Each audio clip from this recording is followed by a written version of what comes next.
काल धाराशिव ग्रामीण पोलीस स्टेशनची हद्दीमध्ये खेड पाटी इथे एक दरोड्याची घटना रिपोर्ट झाली होती आणि त्याच्या आधी एअरपोर्टच्या जवळ काही 10-15 दिवस आधी दुसरी दरोडा आणि जबरी चोरीची घटना एक रिपोर्ट झाली होती।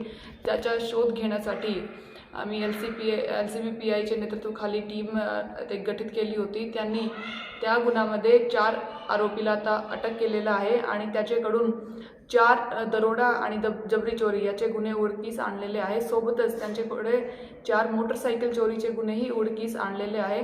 सध्या 4 आरोपी आपली कस्टडीमध्ये आहे आणि बाकीच्या आरोपीचा शोध घेण्याचे काम चालू आहे।